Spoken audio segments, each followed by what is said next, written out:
If you have a model Cycles, don't forget about the LFO. Freebie. Hey, how's it going, everybody? Welcome to Freebeat, where I post new music-related content every single day, so if that sounds good to you, hit that subscribe button, ring that notification bell. Today's patron shout-out goes to Urban Canyons. Thank you so much for the support. Let's get started. So today we're talking about the model Cycles, and we're going to specifically talk about the LFO.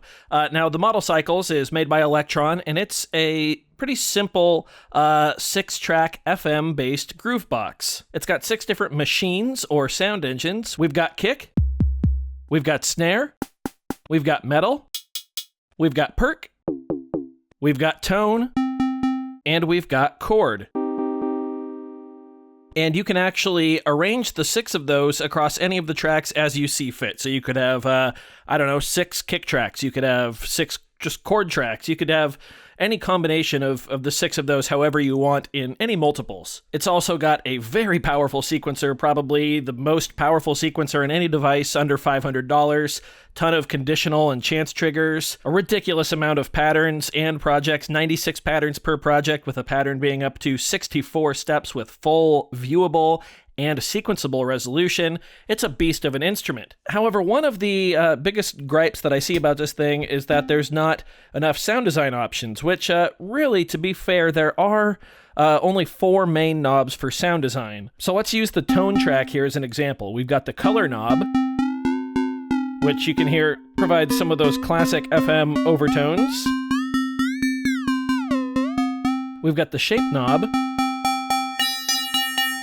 There's some real nice metallic FM-y stuff up top there. We've got the sweep knob. The sweep knob is actually better heard on a kick drum track. There you go. Let's go back to tone. Then we've also got the contour knob that on a lot of the engines just kind of acts as like a general, smoothing parameter. Again, I'm still relatively new to synthesis, and actually quite new to FM synthesis, or quite a novice with it, so forgive my, verbiage here. But it feels like it just kind of smooths everything out. You've also got a delay send, and a pretty decent onboard reverb. Now, there's a few other parameters, like this volume knob down here that also can adjust distortion. We can actually mess with the pitch and the decay of our sound here.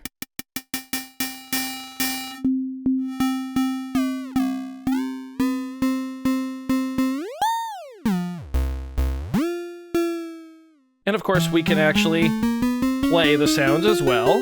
And if you plug in a MIDI keyboard, you can actually play, the full range of the keyboard, which is really nice, especially if you're going to be like live playing in sequences. There's also a gate function here, so we can have our sound actually sustain when we hold the note down.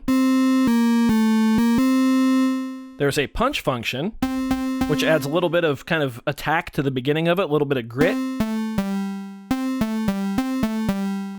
Super fun. And all of those parameters are automatable, by the way. You can sequence them in with your notes into your sequences and patterns. Very, very handy. You can actually do it like step by step too. So we could go 4 on the floor with a tone here, and have this one be way up, have this one be super short, this one be really reverby. You get the idea. But there is also an LFO.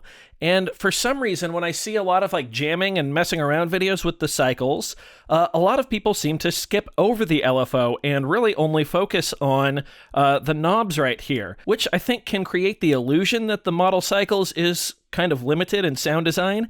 And sure, when you compare it to something like the Digatone or like the Op6 or something like that, even the Reface, the DX, or the Volca FM, sound design-wise, you are kind of limited. But the LFO seems to be quite heavily passed over when people use the model Cycles. So today I just kind of want to show you what you can do with the LFO here. So let's stick on this tone track. We just press LFO here, and specifically about the LFO, there are actually 2 different LFO pages. There's the LFO page itself here, where we can select our wave shape, the speed, which is handled by multiplier, the destination, and the depth. That's all pretty standard. But if we hold function and press the LFO button, we actually go to LFO Setup, which is a screen that I see a lot of people just completely skipping over.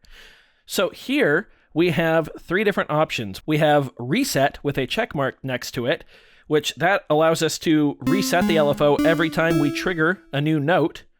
We have fade, which actually allows us to fade the modulation in or out. It is bipolar, so we can go either direction, negative or positive, which is really powerful. And then we also have SPH, I forget exactly what it stands for, but basically it allows us to choose the starting position of the LFO, like where we start on the wave, which again is another very powerful thing. So let's go to the normal LFO section here by just pressing the page. Let's select a wave shape. Let's go, we'll just stick to triangle. How about that? And under destination, we can actually choose any of the first 8 knobs as well as the volume to modulate. So pitch, decay, color, shape, sweep, contour, delay, send, reverb, send, and volume plus distortion. Obviously, we can't modulate the LFO speed or the swing or the chance/conditional trigger knob, but we do get a few more destinations outside of that. We actually get pan, which is really nice. We get, it says paw, but I believe it's the punch right here. We can actually modulate the amount of punch. And then gate, which is a nice one to have as well. So let's go ahead and pick something obvious here at first. Let's modulate the pitch. So I'm going to go down to depth, and I'm going to increase it.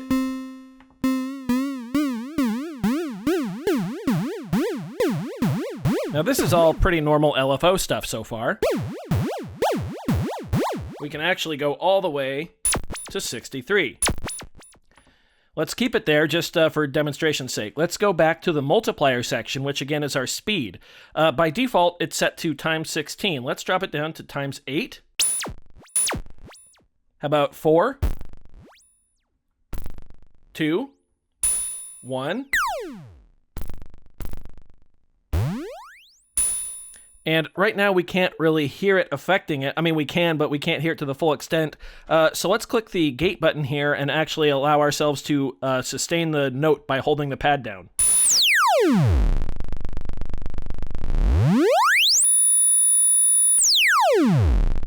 Sorry if that hurt anybody's ears.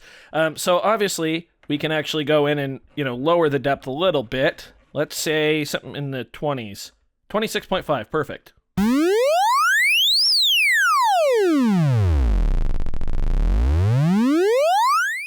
Now let's increase our speed.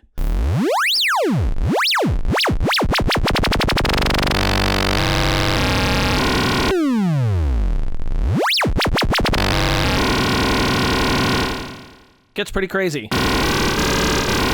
Now that's obviously not the most usable sound, but it just goes to show you how many options you really do have when it comes to the speed of the LFO. I'm going to leave it at 16 for now. We can also select our wave shape. We've got triangle, sine, square, a saw shape. We have an envelope shape, which actually just acts as a basic envelope, so it fades in or out depending on the depth, which is nice. Another saw type shape, and then we also have random.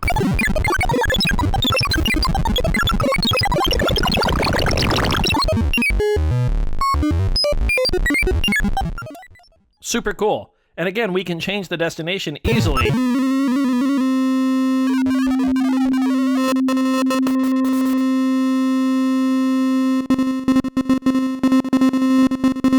Random wave shape sent to the volume/distortion knob is pretty cool.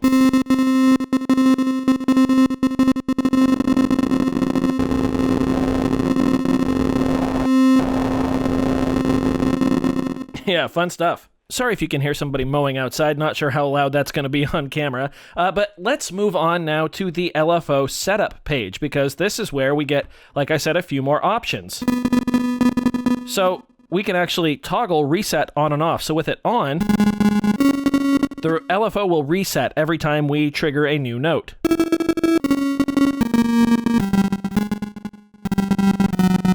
All right, I'm going to go back to the normal LFO now and make it a little less crazy. We're just going to go with a triangle wave. We're going to send it to color.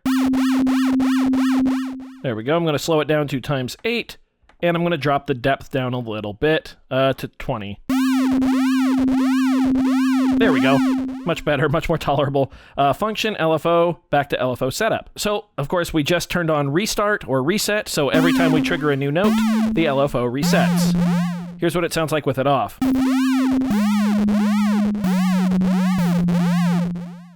Sort of a subtle difference here, but hopefully you can hear it. Now, let's go to my favorite parameter, which is fade. We can actually tell the LFO to fade in or fade out. It's modulation. So let's actually set it to, I don't know, 20.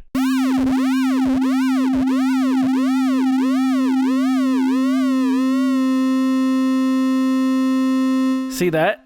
It faded out the modulation. So the higher this value, the faster the modulation actually fades out. So 34 you can hear. We get one little rear and then it's gone. Pretty neat. And then if you just max it out at like 63, you just get basically no modulation at all. But it goes negative too. So let's set it to like, I don't know, -40. Take a listen.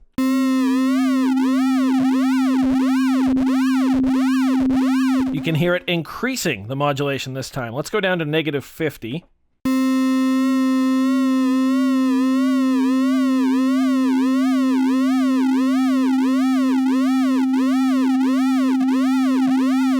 There you go. You can really hear it fading in that modulation this time, and I think that is so cool.